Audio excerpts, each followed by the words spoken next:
Hello friends, welcome back to my YouTube channel MG Ayurveda. तो आज हम रिसर्च के next topic test of significance के बारे में बात करेंगे।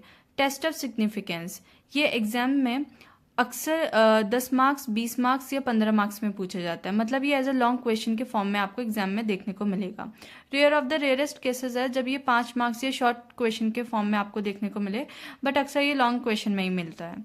तो मतलब ये एक स्टैटिस्टिकल मेथड है जिसके थ्रू हम चेक कर सकते हैं कि जो भी रिजल्ट आया है सैंपल से, तो क्या वो हम पूरे पॉपुलेशन पे अप्लाई कर सकते हैं या नहीं कर सकते हैं। ओके, तो हम इसे इजी लैंग्वेज में बोल सकते हैं कि statistical method use to check whether the result seen in a sample is strong enough to apply to whole population और whether it might have happened just by chance. और दूसरी लैंग्वेज में test of significance is a mathematical procedure to decide whether to accept or reject null hypothesis. मतलब हम ये भी बोल सकते हैं कि टेस्ट ऑफ सिग्निफिकेंस एक मैथमेटिकल प्रोसीजर है जिसके थ्रू हम ये डिसाइड करते हैं कि जो नल हाइपोथेसिस है, जो हमने सेट की थी नल हाइपोथेसिस, उसको हम एक्सेप्ट करते हैं या रिजेक्ट करते हैं। अब पहला स्टेप, टेस्ट ऑफ सिग्निफिकेंस को करने के लिए कुछ स्टेप्स होते हैं। तो सबसे पहला स्टेप में क्या होता है कि हम नल और अल्टरनेट हाइपोथेसिस को सेट करते हैं। अब हाइपोथेसिस क्या होता है, कितने टाइप्स की होती है, ये ऑलरेडी मैं इसके बारे में एक वीडियो बना चुकी हूँ। आप जाके मेरे यूट्यूब चैनल पे सर्च करके हाइपोथेसिस और उसके टाइप्स के बारे में पढ़ सकते हैं। इन ब्रीफ मैं आपको एक और बार फिर बता देती हूँ कि दो तरीके की हाइपोथेसिस होती है, null hypothesis and alternate hypothesis. तो जो नल हाइपोथेसिस होती है ये होती है हाइपोथेसिस ऑफ नो डिफरेंस। मतलब इसके मतलब ये होता है कि इसमें जो भी हमने हाइपोथेटिकली माना है वो सब सही है, सच है और उसमें कोई भी डिफरेंस नहीं है। मतलब कि वो हाइपोथेसिस ठीक है। ऑल्टरनेट हाइपोथेसिस जो होती है वो मोस्टली हम H1 या HA से डिनोट करते हैं और नल हाइपोथेसिस को हम H0 से डिनोट करते हैं। तो जो ऑल्टरनेट हाइपोथेसिस होती है वो तब एग्जिस्टेंस में आती है जब हम नल हाइपोथेसिस को रिजेक्ट कर देते हैं, तो तब हम ऑल्टरनेट हाइपोथेसिस को एक्सेप्ट करते हैं। उसके बाद सेकेंड स्टेप हम देखेंगे। सेकेंड स्टेप में क्या होता है, to choose the level of significance, मतलब अल्फा। अब अल्फा का मतलब क्या होता है, अल्फा का मतलब होता है कि हम कितने परसेंट एरर को एक्सेप्ट करते हैं या हम कितने परसेंट चांसेस को अपने रिजल्ट में एक्सेप्ट करते हैं।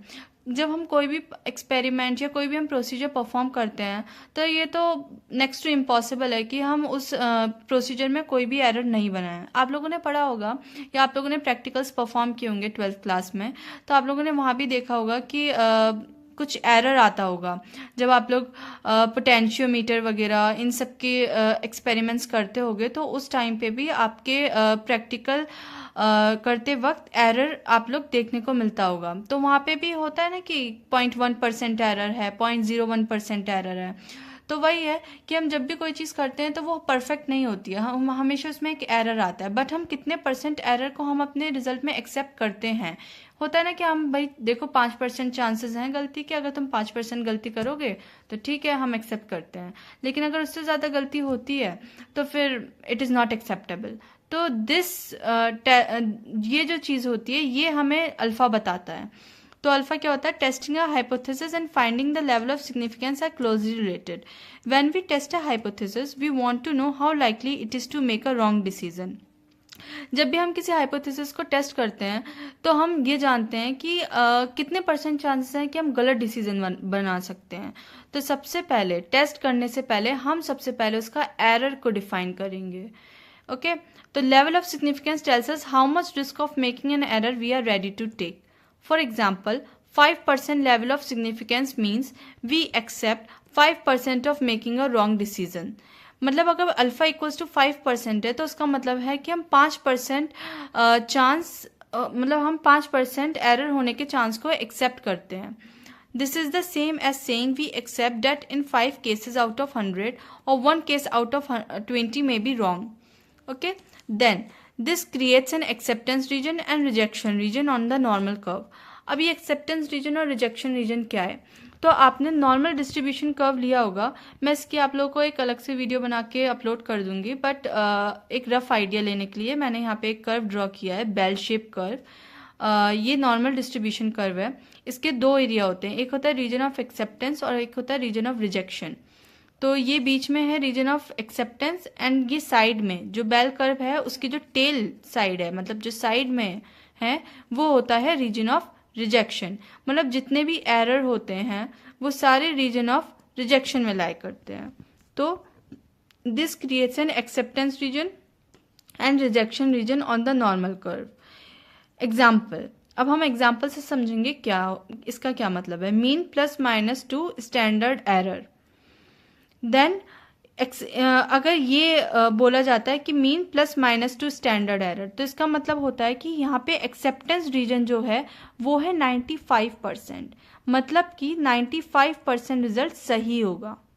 ओके, अगर इसका ये जो आपने स्टेटमेंट आप देख रहे हैं ये आप लोग एज इट इज़ याद रख लीजिए कि ये नॉर्मल डिस्ट्रीब्यूशन कर्व में mean equals two plus minus 200 error plus minus 2 standard error. इसका मतलब है कि एक्सेप्टेंस रीजन यहाँ पे 95% है। ये जो रीजन है एक्सेप्टेंस रीजन ये 95% है, और उसके अलावा बियॉन्ड दैट रिजेक्शन रीजन जो है वो 5% है। मतलब जो रिजेक्शन रीजन है ये क्या है 5%। तो मतलब रिजेक्शन रीजन वो होता है जो कि परसेंट ऑफ चांसेस होते हैं एरर होने के। तो ये परसेंट ऑफ चांसेस एरर होने के उसको हम बेल शेप में डिनोट करते हैं रीजन ऑफ रिजेक्शन से। तो beyond that rejection region about 5%, मतलब 5% एरर के चांसेस हैं। When we do hypothesis testing of null hypothesis and if the result falls outside the acceptance region, ठीक है, अगर हमने कोई भी हाइपोथेसिस की टेस्टिंग करी तो सबसे पहले हम नल हाइपोथेसिस को टेस्ट करेंगे और आपका जो रिजल्ट आया वो एक्सेप्टेंस रीजन से बाहर आया, ठीक है, तो उसका मतलब क्या होगा कि मतलब वो जो रीजन होगा वो होगा रिजेक्शन रीजन, और इसका मतलब होगा कि वो नल हाइपोथेसिस रिजेक्ट हो गई। मतलब आपने एक हाइपोथेसिस ली, आपने उस हाइपोथेसिस को टेस्ट किया, वो जब आपने उस हाइपोथेसिस को टेस्ट किया तो आपको एक रिजल्ट मिला, वो रिजल्ट एक्सेप्टेंस लेवल से ये एक्सेप्टेंस लेवल रीजन से बाहर लाई करता है। बाहर कहाँ लाई करेगा? वो एक्सेप्टेंस रीजन से बाहर लाई करेगा, मतलब रिजेक्शन रीजन में लाई करेगा। रिजेक्शन रीजन में लाई करेगा तो मतलब अगर कोई भी रिजल्ट रिजेक्शन रीजन में लाई करता है तो उसका मतलब होता है कि नल हाइपोथेसिस रिजेक्ट हो चुकी है। ओके, ये चीज आप लोग याद रखिएगा। अब नेक्स्ट हम इसमें पढ़ेंगे वो researcher decides the level of significance before testing. यहाँ पर रिसर्चर जो है वो लेवल ऑफ सिग्निफिकेंस टेस्टिंग से पहले ही डिसाइड कर चुका है।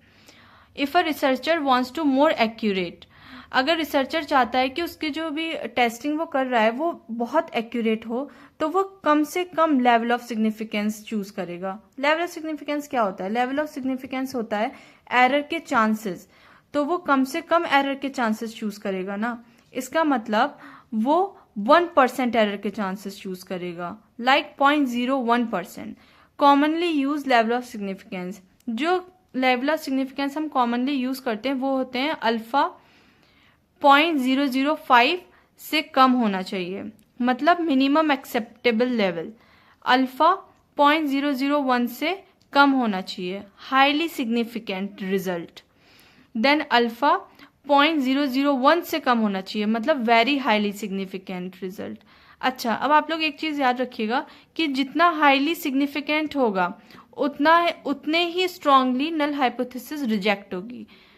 ठीक है, यहाँ पे है अल्फा 0.05% से कम है, तो मतलब less than 5% chances that the result occurred by luck और चांस।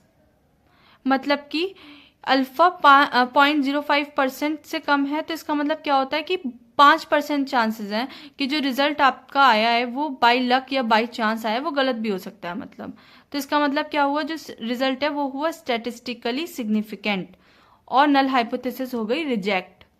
अब अल्फा 0.001 से कम है तो इसका मतलब हुआ जो रिजल्ट है वो less than 1% chance that the result occurred by luck और चांस। अब यहाँ 5% से कम चांस हो गया यहाँ पर 5% चांस था, यहाँ 5% से कम चांस हो गया कि जो आपका रिजल्ट आया है वो बाई चांस आया या बाई लक आया, तो मतलब रिजल्ट क्या हो गया, इससे ज़्यादा सिग्निफिकेंट, तो मतलब हाईली सिग्निफिकेंट।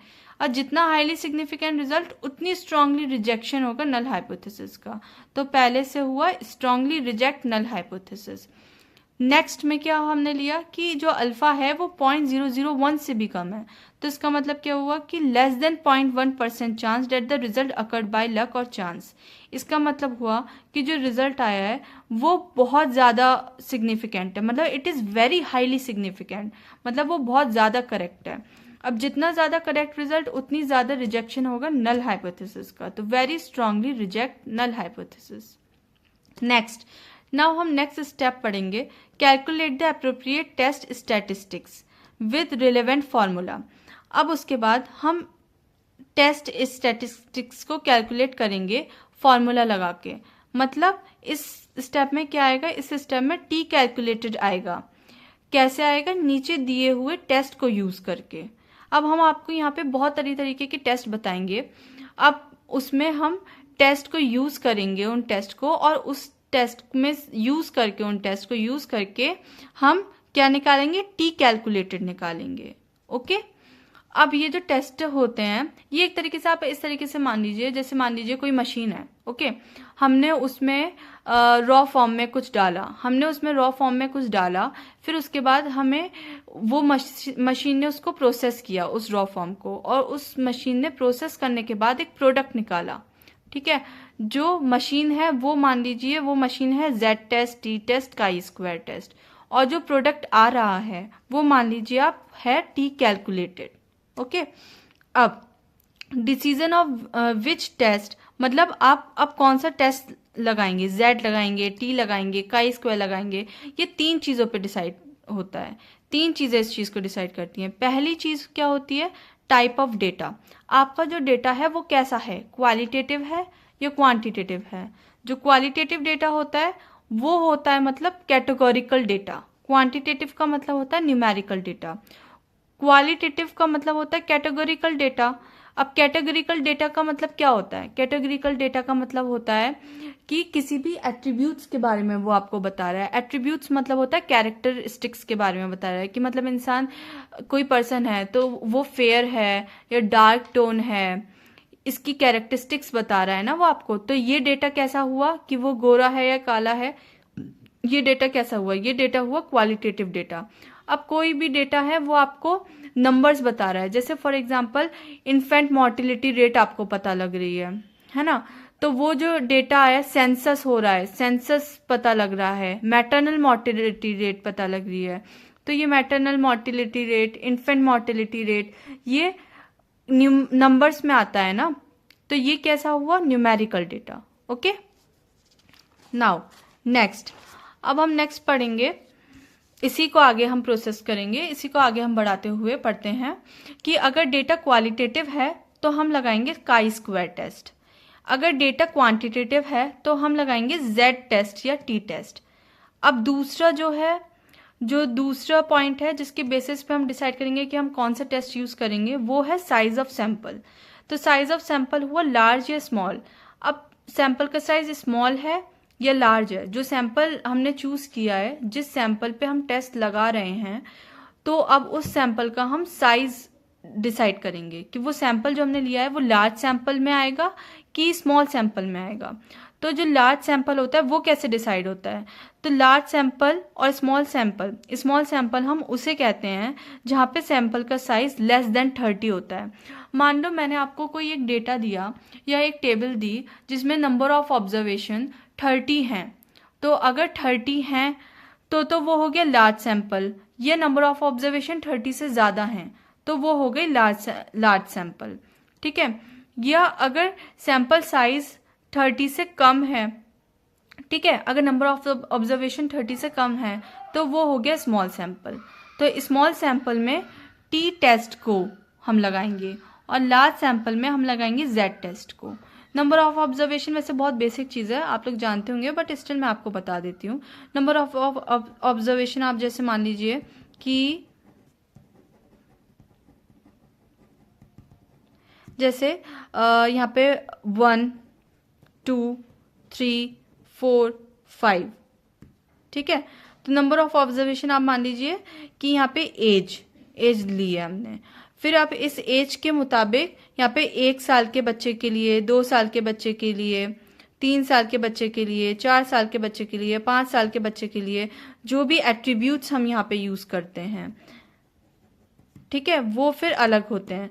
तो ये जो हम टेबल में जो इस साइड होता है वो होता है नंबर ऑफ ऑब्जर्वेशन। अगर ये नंबर ऑफ ऑब्जर्वेशन 30 से कम है या 30 से कम है तो ये नंबर ऑफ ऑब्जर्वेशन कहलाएगा सैंपल साइज। जो हमने सैंपल लिया वो सैंपल होगा स्मॉल सैंपल। अगर यही नंबर ऑफ ऑब्जर्वेशन 30 है या 30 से ज्यादा है तो वो क्या कहलाएगी, बताइए आप लोग, लार्ज सैंपल। ओके, देन अब थर्ड जो कैरेक्टरिस्टिक है जिसके बेसिस पे हम डिसाइड करेंगे वो है टाइप ऑफ टेस्ट। मतलब 1 सैंपल टेस्ट होता है या 2 सैंपल टेस्ट होता है। 1 सैंपल टेस्ट क्या होता है, comparing sample mean to a known value, मतलब पॉपुलेशन मीन। मतलब एक सैंपल मीन होता है और एक पॉपुलेशन मीन होता है। अब जो पॉपुलेशन होता है वो क्या होती है, पॉपुलेशन एक बड़ा ग्रुप होता है, उस बड़े ग्रुप में से एक छोटे से ग्रुप को निकालना और उस पर स्टडी करना, और उस छोटे से ग्रुप पे की स्टडी को ही हम बड़े ग्रुप पे अप्लाई करते हैं, क्योंकि वो जो छोटा ग्रुप है वो एक बड़े ग्रुप का ही तो पार्ट है, तो वो होता है। तो जो छोटा ग्रुप होता है वो होता है सैंपल, जो बड़ा ग्रुप होता है वो होती है पॉपुलेशन। तो वही है comparing sample mean to a known value called population mean. 2 sample test वो क्या होता है, comparing 2 groups independent samples.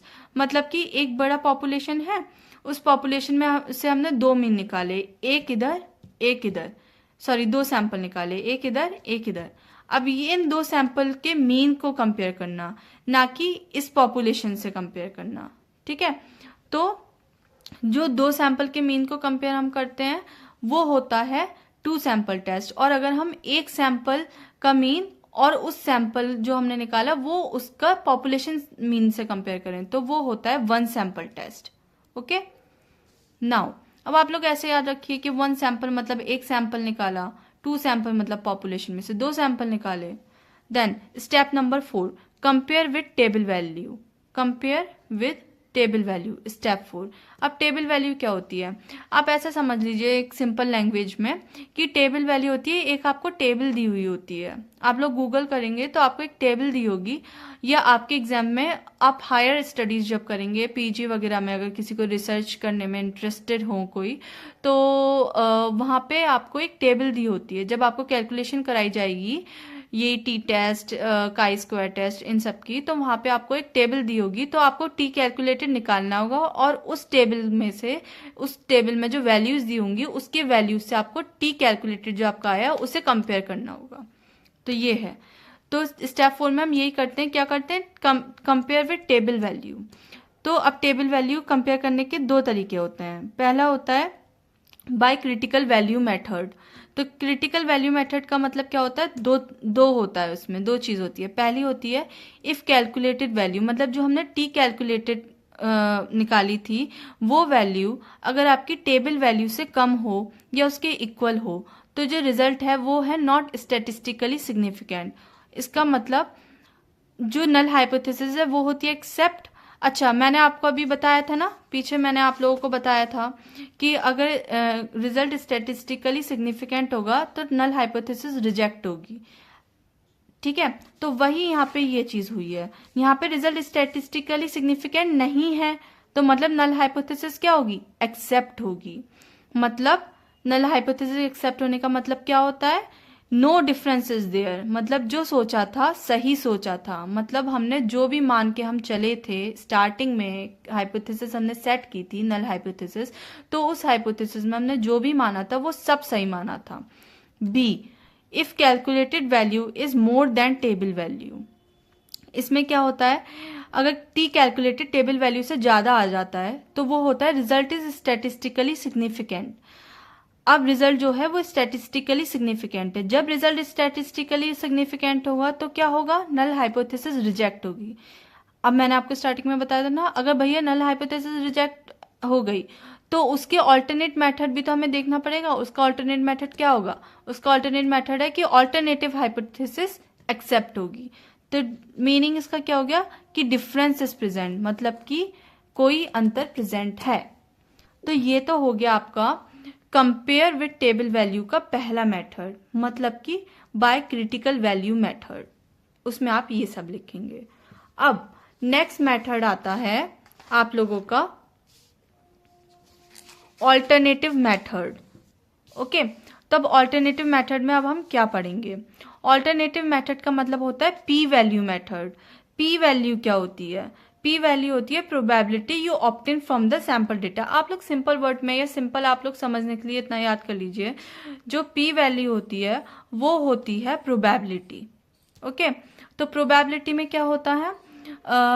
P value method में हम क्या देखेंगे? अगर पी वैल्यू मेथड अल्फा से, अगर पी वैल्यू अल्फा से कम है तो नल हाइपोथेसिस रिजेक्ट होगी। अब मैंने आपको पढ़ाया था ना, नल हाइपोथेसिस रिजेक्ट होगी मतलब जो रिजल्ट है वो होगा स्टैटिस्टिकली सिग्निफिकेंट। अगर पी वैल्यू अल्फा से ज्यादा होगी तो मतलब नल हाइपोथेसिस एक्सेप्ट हुई, तो मतलब रिजल्ट जो होगा वो होगा स्टैटिस्टिकली नॉट सिग्निफिकेंट। अब ये अल्फा जो वैल्यूज होती है ना, वो वही वैल्यूज हैं जो हमने इधर पढ़ी थी, ये ही वैल्यू है अल्फा। आप लोग अल्फा शॉर्ट फॉर्म में भी लिख सकते हैं अगर आपको बहुत ज़्यादा आंसर बढ़ाने का शौक है, या मतलब आपको पेजेस बढ़ाने हैं, या जो भी है आप लोगों की स्ट्रेटेजी, तो फिर आप अल्फा ना लिख के इन वैल्यूज को एक एक करके लिखकर कंपेयर कर सकते हैं, जैसे कि मैंने यहाँ पे किया है। फॉर एग्जाम्पल, अगर पी वैल्यू 0.05 अल्फा से कम है तो क्या होगी? Reject null hypothesis less significant. अगर पी वैल्यू 0.01 से कम है तो नल हाइपोथेसिस रिजेक्ट होगी, रिजल्ट इज हाईली सिग्निफिकेंट। अगर पी वैल्यू 0.001 अल्फा से कम है तो नल हाइपोथेसिस रिजेक्ट होगी and result is very highly significant. Okay, तो यहाँ तक आपका है टेस्ट ऑफ सिग्निफिकेंस के मेथड। इसके आगे हम पढ़ेंगे एरर्स, बट वीडियो बहुत लंबा हो जाएगा, इसलिए मैं इस वीडियो को यहीं पे स्टॉप करती हूँ और एरर्स हम नेक्स्ट वीडियो में कंटिन्यू करते हैं। अगर आप लोगों की कोई भी डाउट्स हो इस टॉपिक से रिलेटेड तो आप लोग मुझे कमेंट में पूछ सकते हैं, और उसके अलावा अगर आप लोगों को नोट्स चाहिए हो इस चीज़ के तो you can comment me. Thank you.